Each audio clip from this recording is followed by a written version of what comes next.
E3, it's gaming's biggest week. This is the OSM News.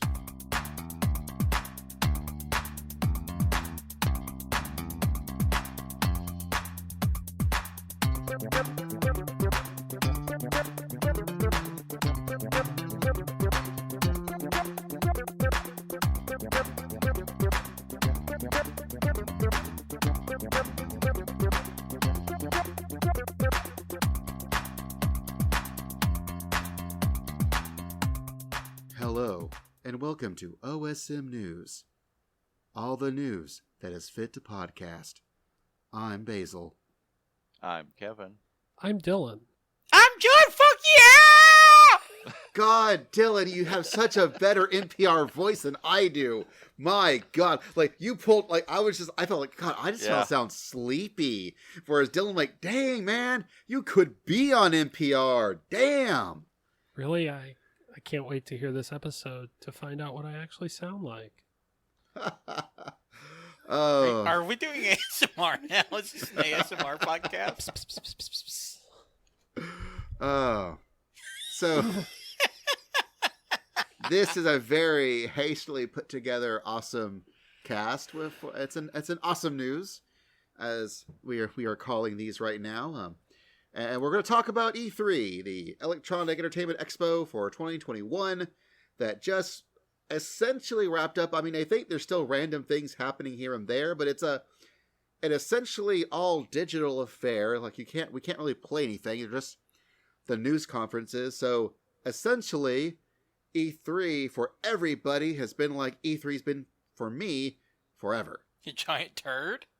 I mean, look, there are times that E3 used to be exciting and used to find all like really cool throwdowns would happen. Like even somewhat, 5 years ago when Xbox tried to be like, all digital everything. Everything's be tied to the cloud. You're going to have to share your stuff digitally. And then Sony is like, here's how you share a PlayStation 4 game. You hand it over to your friend. So you just fucking like chokeslammed Microsoft through the E3 stage like it was WrestleMania. It was amazing. Which, That was the last moment from an E3 I actually remember. look, I still remember, and it might have been the same E3, where they had Iwata, Miyamoto, and Reggie, as Muppets. Oh yeah. So, there's. Was that the same time they had something for Star Fox and they had fucking Muppets for that? Yes. It was them as like Muppet-looking Muppets as they turn into Star Fox characters. Was that Star Fox Zero? Was that yes. That unfortunate piece of garbage. Which, by the way, when's that getting ported over to Switch? Because the whole goddamn Wii U catalog's getting ported over there. We still buy something for the system you didn't buy before. We still need Xenoblade Chronicles X. We do. That's honestly, I mean I personally need that, yes.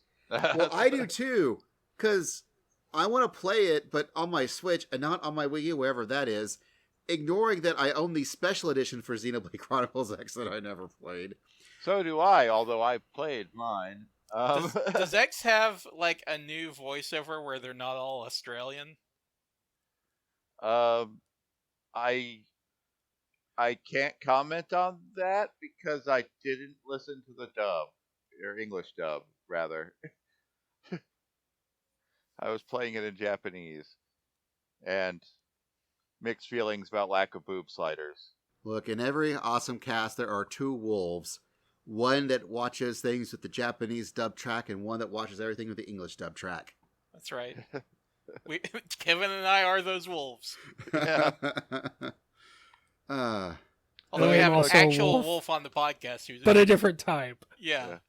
I have reached the point, just because I've met and talked to enough English language voice actors who I think are basically nice people, that I occasionally break down and watch the dubs, but it's after I've watched it in Japanese.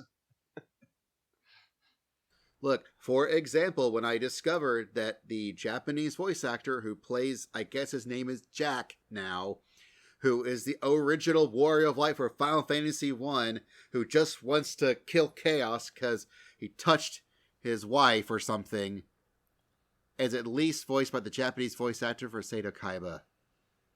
And man, he's just got that really good, low, grovelly, like bad guy voice that works just so well for any money. I so don't know what I think about that game. Apparently the demo at least still works. So if you expect for this to have any sort of actual coherence to talk about E3, I'm sorry. You've probably already listened to awesome podcasts that have done so coherently. No. This is OSMnews, where we just decided to do this on a whim. So you're just going to get it as it comes. Now, the weird thing is, I was seeing, like, Strangers of Paradise, like, on Twitter, and I for some reason thought people were, like, talking about the old Strangers in Paradise comic book for just a minute. It is a weird name, especially for, like, Final Fantasy 1, but edgy. Okay, so for those who don't know what we're talking about, during the Square Enix thing of a press thing, they announced several new games, and one of them is called Stranger of Paradise Final Fantasy Origin, which is being developed by Team Ninja, who's made things like Ninja Gaiden and Nioh, and they're doing a Dark Souls-y, Nioh-y sort of Final Fantasy 1 spin-off that's based off Final Fantasy 1, where they're going to go kill Garland, and it's a guy named Jack and his two buddies. And for some reason, at the end of it, Jack looked like Eminem in a t-shirt. Yeah. Even though they showed many other scenes of him in like full actual armor, doing actual things. The gameplay is supposed to be something, an analog to Demon Dark Souls, but more on the light side. So think more like Star Wars Jedi Fallen Order, which actually sounds like a good idea to me. I really liked that game, so playing a game of Final Fantasy trappings with that kind of gameplay actually sounds pretty fun, and I was going to try out the demo to see what I thought, but up until very recently, the demo didn't even work. It was just corrupted, and no one could actually play it, which really reminded me, God, this was an E3 where all the bars were set very, very low, and yet somehow a lot of folks tripped right on over them. It's a mystery. To be fair, I do wonder how much of that is coming out of a pandemic year when, you probably lost a month or two just trying to get situated after everything shut down. Well, I think none of that's more evident in Capcom's E3 thing. Oh my god, please just shoot me. Kill me now. Why am I in this world if not for fucking Capcom announcements? And they didn't have a goddamn thing. They couldn't even show us new Oro or Akira from Rival Schools footage. They just talked about the fucking Street Fighter League, which is the worst goddamn thing, and I'll tell you why real quick. It's because it's a closed format. The entire thing that makes the FGC beautiful is it's an open format. You get some guy you've never fucking heard of, making top 8 at EVO. It's the greatest goddamn thing you'll ever see. This is also why League sucks, competitively speaking. It's a closed system. Nobody fucking wants that. Anyway. Well, but Capcom, all they did was essentially talk about the release windows of stuff up until the end of July. And that was it. Like, this is just June, which means it's this month and next month. And that's all they talked about, which is fine for, if they wanted to do a thing in general. But this is goddamn 3. This is supposed to be like the big show for America. This is our equivalent of Gamescom and Tokyo Game Show. This is supposed to be something that really gives you an idea of what's going to go out throughout at least the rest of this year. And they only talked about what's happening till the end of next month. Now, granted, I am very glad that Ace Attorney got some real headlining, presence, because since when has that ever been a thing? But I am looking still, forward to seeing my man Herlock Shlooms. Hell yeah. God, man, when him and the other guy who is Phoenix's great whatever granddad, where they're just sort of snapping and when like, yes, and that means that, and yes, well, if that means that, then extrapolating means that, aha, but I think it means that. I'm like, man, y'all get a room? And I am here for it. Okay. We briefly discussed this on Twitter, Basil, but I want to just, put this on the podcast. Okay. We don't need 5 minutes of gameplay. Like, I'm all here for supporting Phoenix Wright, okay? It's a cool series. I haven't played a ton of the games, but I've enjoyed what I have played of it. But here's the thing. It's a goddamn game where the text is, it's just text dialogue. There's no voice. The only voice acting the whole fucking thing is when they say objection or, whatever. There's like a few canned audio clips, and that's it. We did not need to see 5 minutes of a goddamn text game. I would rather see 5 minutes of a goddamn text game than like 20 to 30 minutes of the same 10 minutes of Guardians of the Galaxy footage, just recontextualized, played on loop. Guardians was a Square thing. Capcom, unfortunately, has nothing to do with Marvel these days, and that's a whole other thing about how Marvel just keeps fucking themselves and their development partners by being way too fucking hands-on with this shit. This goes all the way back to 2011, when Ultimate Marvel vs. Capcom 3 came out, and it was all characters that nobody fucking knew of at the time, because, 8 people knew about Doctor Strange from the comics, 3 knew about Nova, 1 knew about Rocket Raccoon. Nobody knew any of these fucking characters in 2011.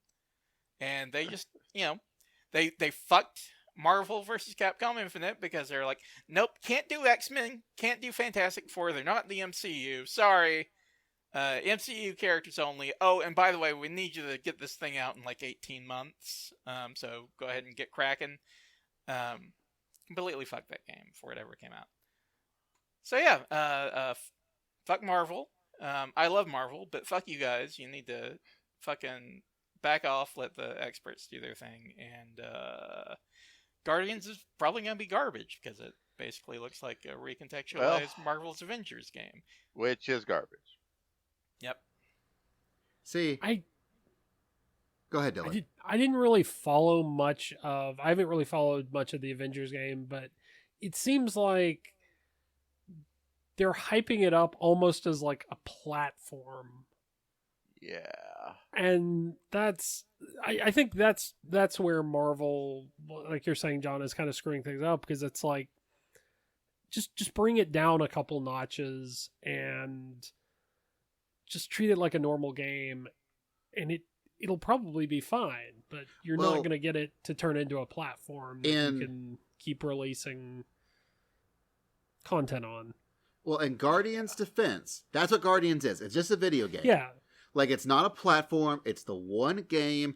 I don't think they even have any planned DLC or anything. Everything that you're going to get is going to be in the game day one, and it's just a Guardians of the Galaxy video game. It also looks like you're just playing as Star-Lord, which is absolute no thanks. Probably the least interesting option, yes. Although, maybe there's more to it. I mean, there could be.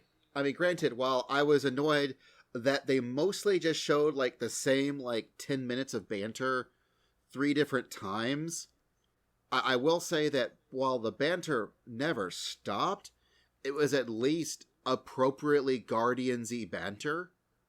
And I know that it was at least enough to get Anna excited, my wife. She actually is looking forward to the game. And as far as I can tell, gameplay, it sounds like because you're playing a Star-Lord, it's essentially going to be budget Mass Effect, but that's okay. I like Mass Effect. So I'm going to give it a shot, and I do like the various, they almost took inspiration from the Telltale games, because Star-Lord can actually make decisions that recontextualize things, and I thought that was a neat idea to still incorporate a group dynamic without actually being able to control every single player or character. Because if they did, I would rather them pick one and get it right than to try to do multiple characters and just not get any of them that well. Now, would I rather have played as like Groot or Rocket or Gamora? Yeah, sure, but I get what they're doing, and I'm willing to give it a shot. I also want to cover real quick before we're done. Capcom essentially talked about Great Ace Attorney, Monster Hunter Stories 2, the fact that Resident Evil 8 will eventually get DLC. Apparently, they decided now is a good time to start development. And that was essentially it. Finally, my giant vampire mommy dating simulator mode. If we can only be so lucky. So, Square Enix started off with Guardians, which, it was a new game that I don't think anyone was actually expecting to be a thing. So, I guess good for them. And then they're like, y'all, all right, here it is. Final Fantasies 1 through 6. We're doing them right. We're doing them on mobile and Steam. Okay, that was 30 seconds. We're done. Bye. Wait, what? Yeah. Okay, so that was my hypothetical person reacting to it. I kind of know, what, but yeah, they're doing new pixel remasters of Final Fantasies 1 through 6. It looks like they're trying to make them look kind of like people are speculating that they're trying to make the new sprites look as if you were looking at the original sprites, but through a CRT screen. And what would they look like appropriately on a high definition screen? It certainly looks, what people can extrapolate, looks better than the god-awful mobile ports that they did years ago that look like just absolute flash garbage. Yeah. But the fact that it's only cell phones and Steam is kind of a bummer. I wonder if that'll change, though. Like, I can't imagine them leaving them just on those two platforms if they do well enough. Because didn't some of the other remakes... Yeah. Seems like it'd be, if you've got that part, seems like it should be easy to just slap it on Switch or PlayStation. All I know is that for some reason, Square loves Kevin because all the Saga games get nothing but the most amazing remasters and recreations ever. Oh, yeah. Saga Frontier Remake is amazing, guys, just for the record. It's amazing. They also showed some Marvel's Avengers, blah, blah, blah, who cares? But Babylon's Fall is... I am interested, I am curious, but I am wary. Yeah, that's like I see live service. This goes back to the Marvel's Avengers thing, but if I see live service floating around a game these days, I am instantly apprehensive. Now, points in its favor. It's Platinum Games. Which is a plus. I really enjoyed the last Nier Automata game I played. And I know for a fact they make things like Bayonetta and Wonderful 101 and Vanquish. They know how to make themselves a goddamn amazing action game. I like how their games play. I've liked. I don't think I played a Platinum game I didn't like how it played. Also, I could have sworn, I think I saw some of the details of the live service stuff, is that it's going to be free stuff. It's not like they're selling DLC a la carte to make up the money that way. I think it's you buy it and then it's just going to get a tail of DLC a la Monster Hunter, which seems fine. That's potentially better. But then they follow that up with more Life is Strange stuff, which was great, again, for Kevin. Yeah, I am a fan. I'm looking forward to the new one and the remasters. That's that's one of those, that's easy to sell me on. And then again, Stranger of Paradise Final Fantasy Origin featuring Eminem from the Devil May Cry series. Yes. I do want to say, Life is Strange is great for anyone who loves lesbians or people jumping off of roofs. Well, yeah. I guess the other part we could talk about, I mean, so Square kind of, again, Capcom, they set the bar, they walked away from the bar. Square tripped over their bar so hard they screwed up their own demo to the game.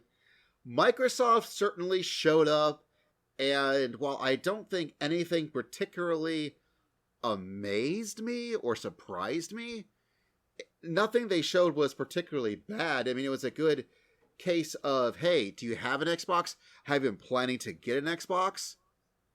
We've got lots of really good games you can play on our Xbox. Here's Xbox. There are games we are putting out on it. It was Thank like, you. Do you like Xbox? Here are all the Xbox games that we've been making on Xbox for the last 20 years. And hey, the AUDEN guys showed up to be like, hey, our game's going to be on Xbox. Yeah, I mean, it's also going to be on other platforms. Yeah, every other platform, in fact. Yes, literally every other platform. But we're also going to be on Xbox, and they're the ones who gave us some time. I will say, that game,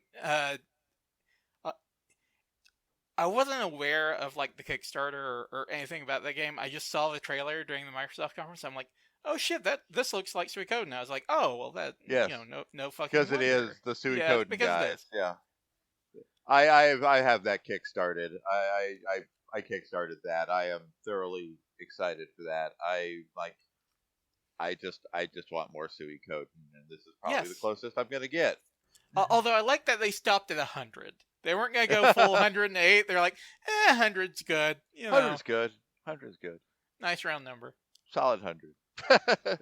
And admittedly, if I still subscribe to Game Pass in 2022, then or 2023, whenever that thing is going to be announced or show up, I might just download it from my computer and see how I like it that way. I was about to say you can play it on Xbox Cloud. They're not even going to make you buy a console in 2 years. Which is granted. I think the real trick is, I keep saying Xbox, but honestly, this was a big thing of, Game Pass. How about you buy our Netflix of video games, and you can just buy it that way, or just download them. Game Pass, and I'm like, all right, Xbox, I see you, yeah. Game Pass.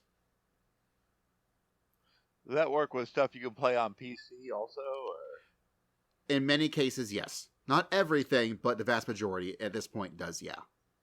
Okay. I don't know. I don't know if it's worth my time, but still, that's a valid question to whether I'd even look into it. So for me, this is a tangent, but that's fine. I was gifted Game Pass for a year last year, which was very generous, the person gifting it to me. Shout outs to Cade. You'll never listen to this, but shout outs to you anyways. And that is honestly, I've tried several games I probably wouldn't have immediately tried to begin with. For example, I've been playing lots of Tetris Effect. I never bought it because I'm like, well, Eric talks about how great it is in VR and I can't do VR. Well, as it turns out, it's still a damn good game of Tetris. Also, it's by the guy that made Luminous and Rez, and he took all his audio-visual stuff that he's done in Luminous and Rez and put it into Tetris, which makes it freaking amazing. So, hell yeah. I also tried that Toho Lunar Nights game that I know John has talked about a few times, and it was super fun. I don't think it does some interesting ideas that I'm not particularly into for my Metroidvanias, but it's pretty much sold me on the D-Lit game whenever it hits something else besides Steam. I have 100% of that game. It didn't take long, but I still strongly recommend that to anyone who either likes Lodos or Metroidvania. I did have a question. Is it similar to the Toho Lunar Nights game where you have to expend magic points to attack, or can you just attack? You can just attack. Yeah. The system is much more akin to like Symphony of the Night, where you have MP, but it's for abilities and stuff, It is not required merely to attack. You don't have like a stamina gauge or anything like that. Okay, all right, sold. Never mind. All right, awesome. Yeah. Super sold. The Delete one is more just straight up Metroidvania. Yeah, I mean, down the animations and everything, they are not subtle about it. Yeah, no, yeah, except your Delete instead of Alucard. That's your big difference. And you know what? It's great either way. Fantastic. Yeah. Oh yeah. And I'm sure that the game probably worked right out of the box. Unlike Starfield, whenever it comes out, won't, because it's a Bethesda game, and they don't know how to make games that work at launch. Man, and this is a post-cyberpunk world. People might care now. No, Kevin, they won't. By that point, Starfield actually comes out, they have forgotten about, Cyberpunk will have been patched multiple times, and it's a Bethesda game, so it's going to come out, be buggy as all get out. I'm going to say it's garbage, and it's still going to be your game of the year. It's a mystery, isn't it? That being said, that's from me after I've enjoyed many, many Bethesda games, but also after many, many patches. I'm not here for Bethesda, but I'm not gonna drag it just because I'm all the way out on Elder Scrolls. One day they'll make an Elder Scrolls that's not Skyrim. It'll happen. Well, I mean, they've made several, and I can't say that I enjoyed any of them, but, it is what it is. I think it's for... Go ahead, Dylan. I think as far as Bethesda goes, I am only here for Elder Scrolls games. I did not get into Fallout, and I'm not sure that I'd be super into, a space game, necessarily. I'm on paper into the idea. I just don't know if how many patches it'll take to be good. So the other games I saw that I found were interesting. Somerville, which is by the creators of Limbo and Inside, looks super cool, super moody, and that sort of gameplay, but really taking to the next idea. Shredders, which is a snowboarding game, which gave me moments of glimpses of SSX and 1080-degree snowboarding. So that's definitely, if it's on PC Game Pass, I'm going to give it a shot for sure. And Forza Horizon 5 just looks gobsmacking, and maybe the Burnout game I finally wanted to play. Is it actually like Burnout? Because I would be into that. Supposedly, it's a way more of an open world, make your own fun sort of thing. Apparently, it's even featuring some form of adventure mode that doesn't actually even involve racing. Huh. So... interesting choice, but... Yeah. I am very curious about Forza Horizon 5. So, we shall see how that goes. See, when I think Burnout, I don't think open world, like Paradise. I think, I'm gonna fuck some shit up, like in Takedown. Yeah, it's more of a combat game than just a straight-up racing game. Well, that's what they have Dangerous Cars now. I believe that's what they're calling it. Dangerous Cars? No, there was I forget, the original folks that made Criterion, the folks that made the actual old school Burnout games, they formed their own development studios, and they made a game which was pretty much like the Takedown stuff from Burnout, but as its own game. Huh. And I want to say it was called Dangerous Cars. I might be wrong on that one. Dangerous Cars is a great title for that, though. It really is. That's a terrific Cars, name. Yeah. Dangerous Cars did not exist. Someone should make that game. You were talking about Shredder, and I wanted to make a Ninja Turtles joke, and then I remembered, oh wait, there's actually a fucking Ninja Turtles game in development, and we didn't see jack shit. No, they actually showed their own trailer, but again, it was the developer showing their own trailer. They didn't get into any press conference or anything. Yeah. That game actually looks pretty good. Yeah, it looks real good. I'm here for it. And I apologize, it's called Dangerous Driving. That works too. Although I think someone should still make a game called Dangerous Cars. Yeah, I agree. It should really just be Frogger, but with people. Why? But I mean, on the same line as the Ninja Turtles game, which looks just badass, and I want to play it very, very much. Also, Fuga Melodies of Steel Oh from yeah, CyberConnect 2. I watched the trailer for that. Like, recently. It's another Little Bronx game, or Little Tail Bronx. Like, I was a big fan of Solo Robo. Like, I really enjoyed Solo Robo. But the choices they're making with this new one is just where it's a bunch of little furry kids in a big, big tank, and you have an ultimate weapon, but you have to put the kid in the weapon and shoot them like they're a charge to power this soul cannon, and so you kill what? Oh yeah, I kind of digging the weird side-scrolling tank RPG furry murder simulator. Yes, that's. I've given CyberConnect 2 way too much of my money. I bought those 4 dot hack games when they were brand spanking new at like the day they came out. I actually disliked the ending of River City Girls, but I liked playing the game enough to give a sequel a shot. Oh yeah, Way Forward, man. Way Forward is busy because they're making River City Girls. Are actually porting the original Super Famicom game that is sort of inspired by, and they're also, let's get into the Nintendo stuff.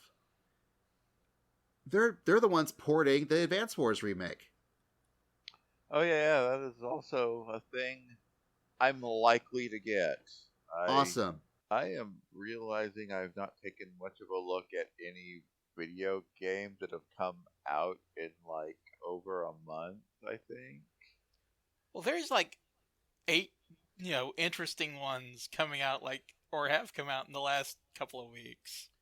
I mean, I got the Mass Effect and Shin Megami Tensei re-releases, like the Nocturne, featuring Dante from Devil May Cry, which it's actually legitimately confusing which mode is which if you have a real strong opinion of whether you want Dante or Raido Kuzunoha. It's a little hard to tell which mode is which.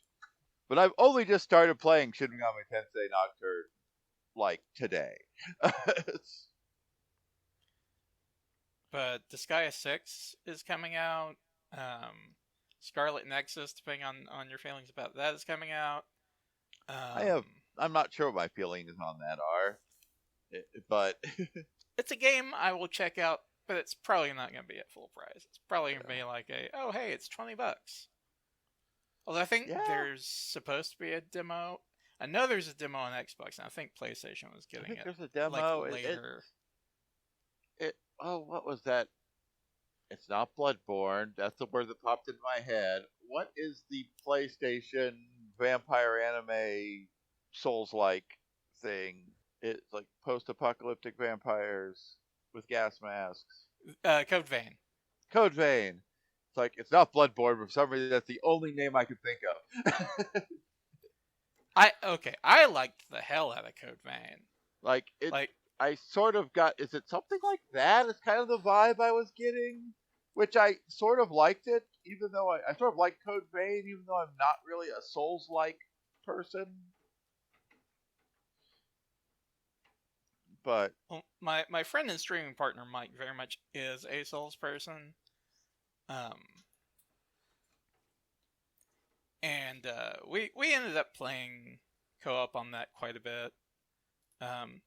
I just need to finish the game one more time and get the bad ending to like completely 100% that game. But I enjoyed it. It was fun. But I should tell, like, from what I've seen of Scarlet Nexus, I kind of dig the visual aesthetic, and I think I might like the soundtrack from what I've seen some people post. But I like the fact that the characters all have psionic powers. I'm here for psionics. Yeah, and I guess I can download a demo. I'm looking at here. I apparently can if I want to. That's coming out pretty soon. Yeah, kind of soon. There's that Dungeons and Dragons game with Dritz in it that is $40 on PS5 brand new, which tells me this game's either going to be complete garbage or it's going to be like 3 hours long, or both. Is Dritz actually in it? Yes. Like Okay. you play as Dritz, Wolfgar, Celebi, and Brunar. Boy, like 20 years ago, that would have meant so much to me. Yeah, right. I'm still here for it. I am I'm absolutely not here like for exactly like I have just a little tingle of these are characters I used to be super enthusiastic about. Maybe I still am if I remember they existed. It's like I don't know. Do I care about these anymore? Okay, yeah, it is actually really cheap, isn't it? it. Yeah. Boy, I So somehow got a completely different impression of this game when I first heard about it. I don't know how that happened.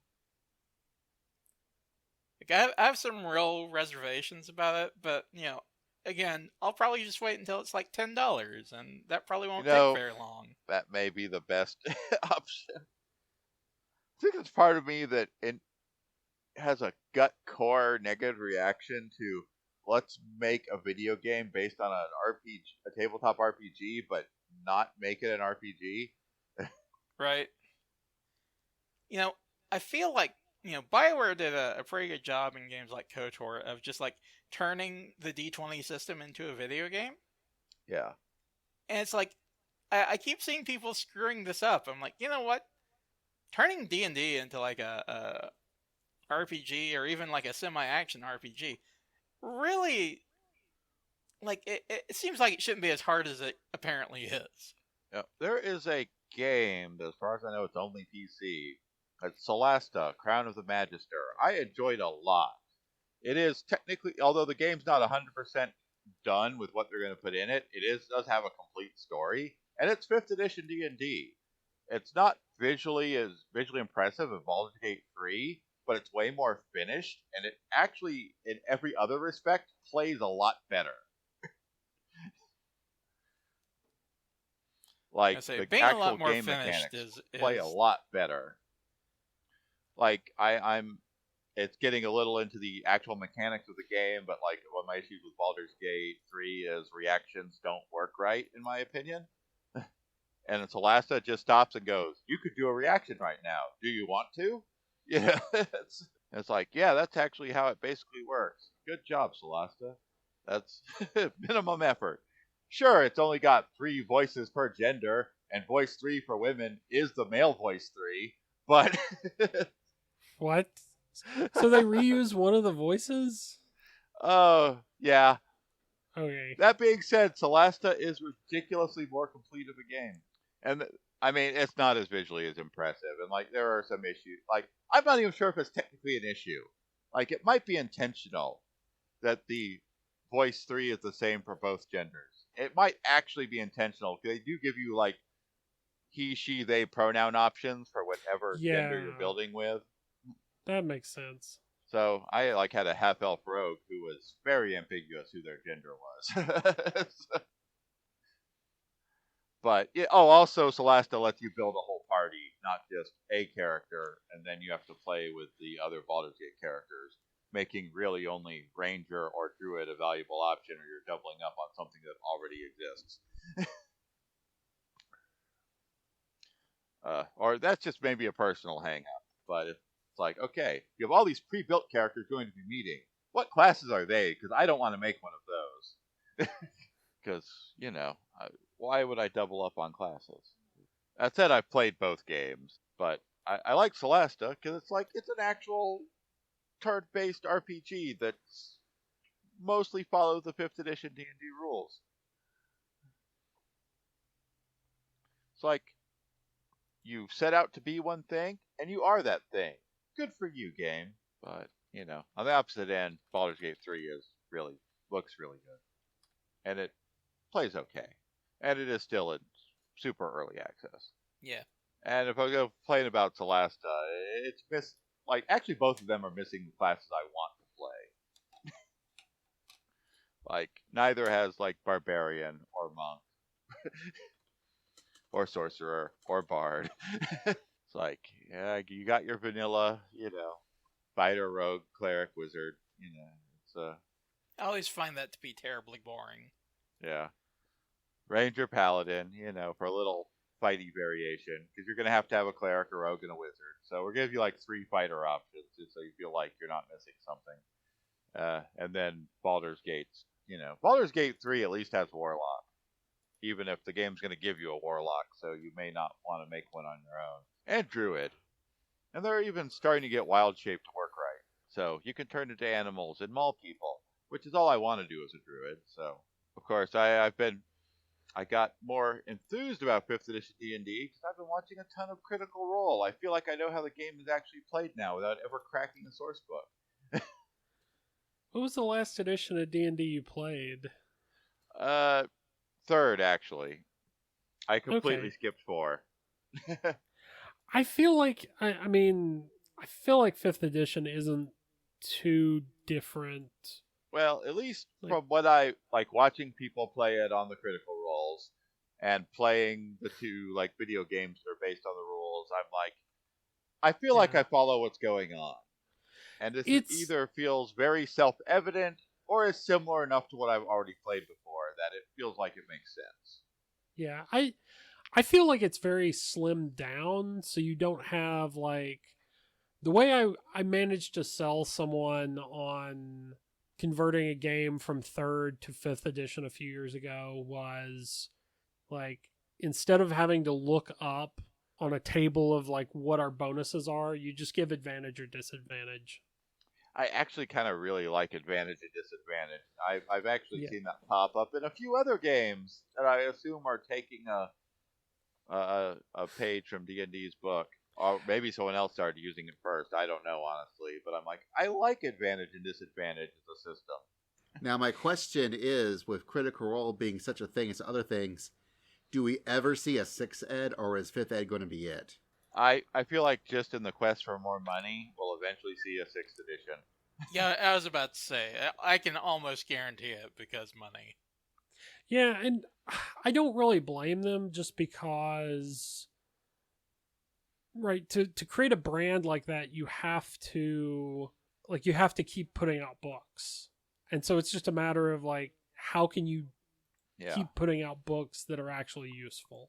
It'll either reach a point, it'll probably reach a point where the system has grown too convoluted for anyone to understand, and then they restart it in something that's arguably a more simple and easy to understand format, and then they keep adding more stuff to it till it's too hard to understand, and then you repeat. I know we're getting way off on topic here. I feel like that gets tricky because there's a lot of other games in that space. Yeah. That are more slimmed down, just more about storytelling than having a clear combat system. And honestly, I kind of love that Pathfinder exists, and so 3.5 D&D lives forever, apparently. Yeah. Well, I feel it's room for both systems. Yeah, and I feel like 3rd edition was trying to, it got to the point where it was just putting out splat books with a bunch of different classes, and the value of that is questionable unless you're just playing a lot of new games. 4th edition split up things into separate books and kind of separate things out. I feel like 5th edition is bundling up books that have they're doing adventure paths. They're putting out books that have both kind of the fluffy content that you would use for world building, and then here's a couple classes, here's a handful of new spells. And for better or worse, D&D Beyond as a website exists that kind of amalgamates everything for you if you want it. Yeah. Anyway. So, Nintendo. Now they had a press conference. That's right. Nintendo Power. And they started off with an awesome edition of Smash Brothers. Kazuya from Tekken. Yes, they had them throwing people off cliffs into volcanoes like any good Tekken should start. Oh, man. Listen, his dad did it to him, and he did it. Actually, I think he shot his son, if memory serves. No, Heihachi shot Jin. Sorry. Anyway, going back on my Tekken lore, I'm a little rusty. But you know, yeah, somebody got pushed off a mountain. Good family. Volcano throws. That's how the Mishima do. God, and that moment where he was just throwing everybody off into the volcano, I was just going, oh man. Yeah, I thought it was great, and I was like, all right, where's Kirby? Oh, there he is. All right, let's see how this one plays out. And it ends, it was just spot on. Also, for Kevin, Life is Strange is now also on Switch. If you need to buy it a third or fourth time, you can do it that way. Because that's a thing I might do. Probably not, but I'm buying the remastered on some console or another. It could be Switch. And I will say, when they were like, hey, anniversary rolling in, I think this was a plant. Nintendo knew what was coming up, and so they decided to troll us where anniversary rolling, Samus rolls into a ball. No, Super Monkey Ball. Let's do a remaster of all the Super Monkey Ball games, which is great. I am 100% down for more Monkey Ball. I mean, we should all be, but that's, I love that as a game exists and that there's going to be more, even if it's not really my thing. There's just something charming about it. Hey, Monkey Ball directly led to the Yakuza series, so it's fine. It's a good series, gave us another good series, it worked out, and yes, there's another Mario Party. John, you don't have to worry about it. We don't even got to talk about it. It's a Mario Party game. I mean, I don't know which was worse. Which was more galling, the Capcom press conference or the fact that they're making another fucking Mario Party? No. As Kevin mentioned earlier, quest for more money, more Mario Party had to have happened, but it's fine because they followed that up pretty quickly with freaking, oh my god, Metroid Dread. Oh my god. Please be good. Please be good. It's being developed with Nintendo conjunction with Mercury Steam, who did the previous Samus Returns remake, which was overall pretty good. It would have been better if it was on a machine that ran a little bit better, like the Switch, whereas Metroid Dread looks like it runs smooth and looks great. And I am hoping to God it is good. It seems to me to be very difficult to fuck up a traditional Metroid game. Like anytime they've gotten in trouble, it's just like, okay, we're not doing like traditional Metroid. We're trying to do something else. And it's like, no, just like there are 80 different Metroidvania games, and all of them, by and large, are competent. Yeah, I think it's a similar issue they have with Star Fox, where if they would just give us another Star Fox game, it would be fine, it would be good, it would be enjoyable, I would love to play it, but they keep trying to add in more things to make things different, and that's not what we want. However, I will say that Cruisin' Blast is exactly that, because if you want another Cruisin' game, they're still making Cruisin' games, apparently. Yeah, I was like, wait, what? But again, that was fine because we're apparently getting a new WarioWare game. What? Hello. Thank you. Finally, Intelligent Systems has a chance to do something that's not Fire Emblem. Wait, hold the phone though. Is that Fire Emblem's music I hear? There are going to be Fire Emblem minigames in this fucking WarioWare game, and I'm here for it. Yes, where you can drink tea as a minigame with Fire Emblem characters. Yeah. It's going to be awesome. Like, WarioWare is some good shit, and I am happy. My wonderful wife, Anna, is happy. We're all happy, and Kevin's happy because they finally were getting Shin Megami Tensei 5 actually for real. No, it's a real video game that we can play in November. Hell yes. Yeah. Hell yeah, Shin Megami Tensei 5. Yeah. Hell yeah. And it's I get why they re-released Nocturne recently, because it's got some serious Nocturne vibes, at least in the trailer.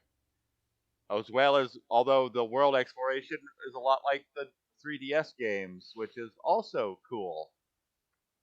So it's like the best of the two things they've done recently. Uh, and it's Shin Megami Tensei, not Persona. So that's not that I hate the Persona games. Far from it. I'm here for Shin Megami Tensei on a deeper level, if I'm going to be really honest.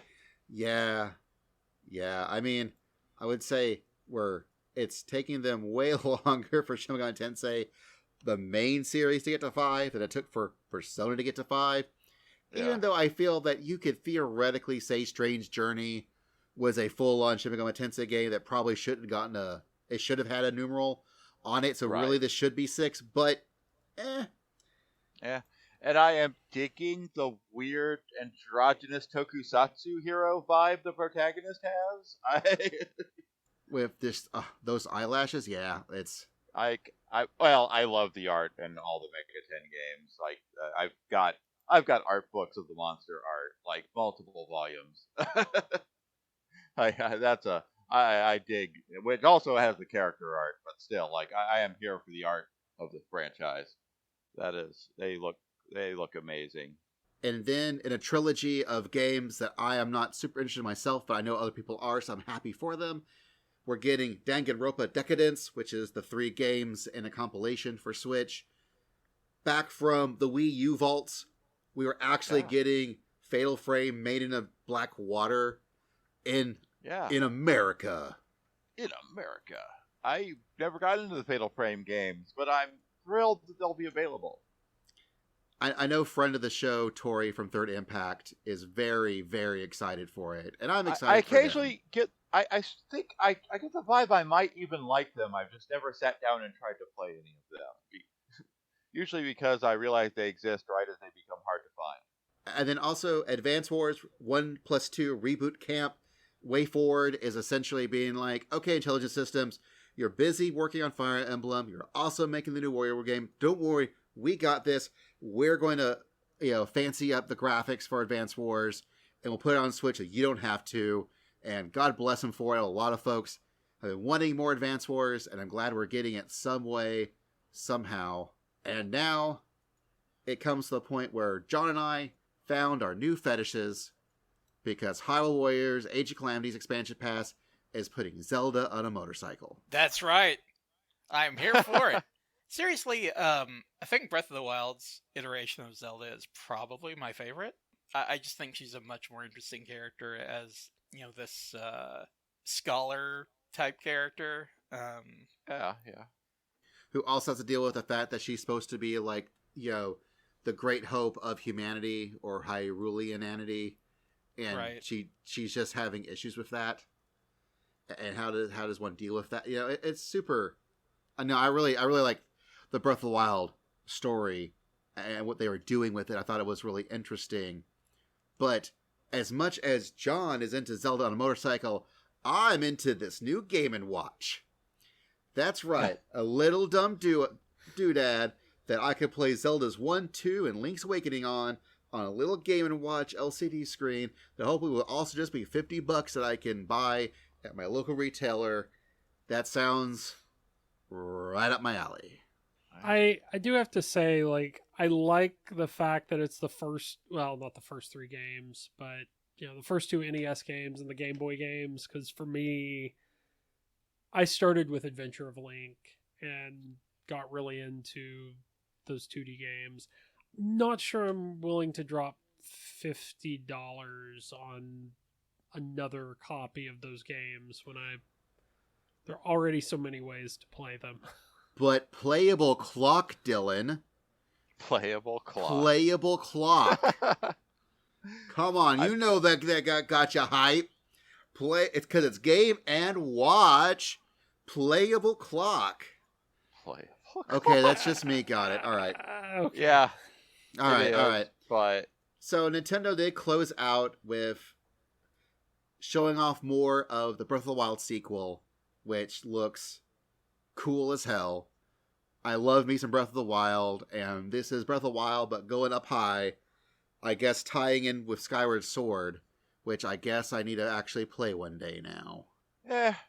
I mean, no one's stopping you, but I still don't feel like that's a need, but what do I know? Like I said, I think I've said it before on the podcast. Skyward Sword felt very linear in a lot of ways for a Zelda game. Not necessarily completely linear, but just the way things unlocked. And so, if you like Breath of the Wild, I would probably just skip it and play the sequel, and you will probably be happier. Well, people are already noticing in that trailer like hooks and things that might tie Skyward Sword more into this one. Also, for me, it's a little bit of a white whale, where when Skyward Sword was first coming out, I had a Wii, because that was what came out, was the Wii, and my HDTV at the time, the port that would be able to put your components or your standard red, white, and yellow cables in went out, and it no longer displayed the color blue. And so when I tried to play Skyward Sword, this Zelda in the sky, lots of blue. Now imagine it is the pea green of an original Game Boy. Oh, wow. For everything. It was unplayable. And so I've never really played this game, even though I had purchased it, because it just wasn't working out. And so it's a game that I'm like, I really need to play this game. I'm interested. I'm even curious to see how like they map all the motion stuff to the right analog stick, so you technically don't have to do motion stuff if you don't want to. So I'm curious, but at the same time, I'm like, around that same time, the Ace Attorney game's coming out, so I don't think I'll buy it at launch, but I'll get it eventually, because my deck has to be cleared for the end of July when Great Ace Attorney comes out. There's just no way. Oh yeah. Herlock Schlums. Yep. Yeah. So I know for me, the existence of Metroid Dread pretty much got E3 for me. So at the end of the day, I got one major thing that I didn't expect I'd ever get, and I got it. So I at least got something. Did any of y'all get anything out of E3 this year? Aside from bitter disappointment? Yeah, besides that, I mean, sure, I get it. You got a big old heaping helping of coal, but was there any diamonds hiding in there? Oh, Lord. I already forgot the name of the Suikoden Auden something. Yeah. Auden. Auden looked great. I didn't know about that game prior to the Microsoft conference, so I was like, please tell me this isn't just an Xbox exclusive, which it's not. Yeah, and on the Japanese stream end, they announced Super Robot Wars 30, which is the 30th anniversary title, and I'm looking forward to that. And Shin Megami Tensei. But yeah, I mean, I didn't really pay much attention to E3 this year. I mean, I guess Breath of the Wild is probably, or Breath of the Wild 2 is probably what I'm looking forward to. Yeah, I have not actually watched any of these videos like with them actually showing it. I've been seeing Twitter react to the E3 presentation, which is its own kind of spectator sport. Yeah, it really is. Like, and that's the thing. Like, you get the worst of the presentations when you do that. Like, hidden in there was I think, Basil, you posted a couple things about the Final Fantasy Pixel Remaster, and I'm hesitantly interested in that. Like, if they do it right, if it's not, whatever the other, like Chrono Trigger and some of the other games that people had issues with the port, I could see myself playing back through some of those one more time. Or for me, I might actually finish 5 for once. I've tried playing 5 so many times that I've never finished it once, and I feel bad about it. I think I actually started 5, because I think I've got some of them on Steam. I don't know. Like, I don't have a huge interest in going back and replaying the games that I missed. It's like 1, 4, and 6.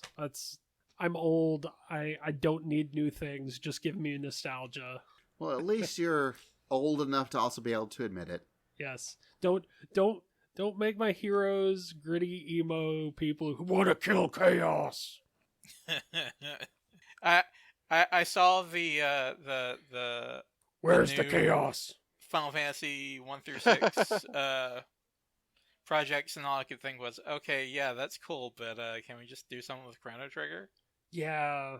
That's a dangerous path to go down. I mean, yeah, it sounds like we want that, but I mean, Switch. Okay, here's the thing: Switch doesn't have a way to play Chrono Trigger yet. We gotta fix that shit. I mean, true. And I know that they actually fixed the PC port of Chrono Trigger, so it's actually pretty darn decent. So they could probably just port that to Switch and be okay, now that it doesn't suck anymore. But I also, and I have to give shout outs to my secret favorite E3 publisher, Devolver Digital. Trek to Yomi looks really, really cool. They've got a game called Wizard with a Gun. And it's just you play a wizard with a gun. Does what it says. There's a really cool looking card game called Inscription, which looks kind of cool. Yeah, so there's some good stuff coming out, and video games, while E3 was kind of I don't want to give it full wet fart, but it wasn't exactly dry either. Yeah. But video games are still pretty fun. Still like them video games. E3, you really, I get it. The pandemic definitely probably is throwing lots of wrenches, and especially after the Cyberpunk debacle of releasing a really buggy video game, who would have thought? Maybe you might want to be careful about overpromising after that. But yeah, even then, man, Skyrim came out and was buggy mess. Then I remember back when Assassin's Creed Unity came out and it was a horribly buggy mess. Or when Mass Effect Andromeda came out and it was a horribly buggy mess. Like these things, they happen, and you think that eventually developers will learn their lesson, or publishers anyways, and then they don't. But anyways, this has been OSM News, part of the OSMcast, your podcast for everything awesome. Our theme song is made by DJ Inabito.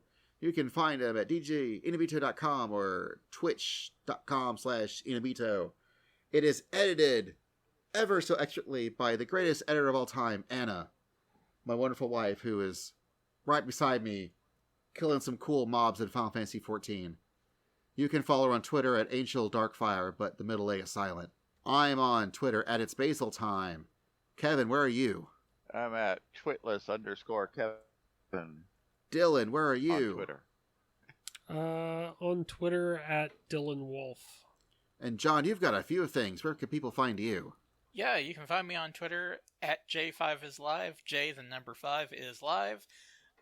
Also at twitch.tv/TheseRVG, where we stream Wednesdays and Fridays from 7 p.m. to 11 Eastern. Wednesdays is Overwatch, Friday is League of Legends, and if you subscribe and follow us on Twitter, you will get notified when we do other random streams, like when Mike plays Minecraft or when I play Guilty Gear Strive. And of course, you can find the OSMcast at Twitter at OSMcast. Our website is awesomecast.com. Leave us good reviews on the Apple Podcast, because I think that's the only place you can leave reviews. Please do. That's how people can find us and follow us. And also, speaking of follow us, we do have a Discord where you can go in and talk about video games with us, or anime, or food, all sorts of things. And if you want to give us money, Patreon. We're on Patreon. Give us that cash. Please, we're poor. It'd help out. We'll review all manner of things for money. That's right. Ooh, that's a big promise. Oh no, we've already said that if we can, I think if we hit, was it 200 a month, people can actually pick out like a short TV show or movie that a selection of us will review. But if we get up to 500 a month, we have agreed to watch a hentai. Hell yeah. Have we all agreed to this? No, I don't remember agreeing to this. Yes, you specifically agreed, Dylan. We have something resembling your signature on paper. It was written to the Pope, but, it's fine. It's fine. Preferably from something from the era when they didn't know they didn't have to write plots, because I want to be at least a little entertained. But still, we're flexible. Give us money. We'll review all sorts of things. But we can review Sins of the Sisters. I don't know why we don't do that. Because we want that $500. Yeah, we're that's holding right. out for the big money. Yeah. All right. Well, on that wonderful note, thank you all for chatting with me. Thank you all who are listening for listening. And until next time, we are out.